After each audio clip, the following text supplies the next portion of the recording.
Each successive generation takes from the generation before and builds upon it. He was from the generation that showed up before the advent of film.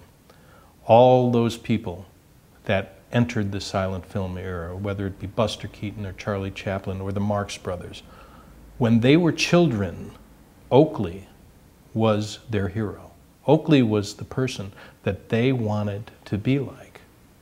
I didn't have a chance to see Slivers performing, so I cannot judge really. But judging from Keaton, Buster Keaton, Chaplin, Keaton, and all the people who were influenced by him and who paid tribute to Slivers and recognized and said that he was one of the greatest, that's proof enough to respect him and to try at least and make an effort to rebuild his reputation. Anytime I talk to anybody within the clown community, the Ringling Brothers, the International Clown Hall of Fame, they always, when you mention Slivers' name, it's like they're in awe. And then, you know, when you say you're related to him, all of a sudden they want to buy you a drink. When I was about 5 years old, I was at an aunt's house, and on the wall there was a painting of a clown. And I asked my aunt, "Who is that?" And she goes, "You don't know? That's your uncle." And it shocked me. I never heard about an uncle who was a clown.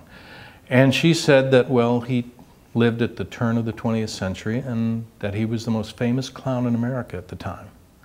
And I let it go and I forgot about it. But then when I got to college, when there were real libraries with microfilm and research facilities, I thought one day, you know, I'll check up and see what my uncle actually was.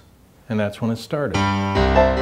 I would find a story here, a picture there. And the more I dug, the more information that I found about this Frank Oakley, this Slivers.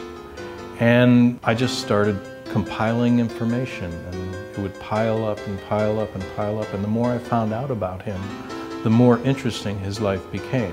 One of the stories of how he got the name Slivers was that he was so tall and lanky that he looked like a sliver of a man. He was one of the first superstar performers. Because newspapers and the telegraph and the telephone at the time, everything was able to move a lot faster, the communications, Oakley was always the star of the show.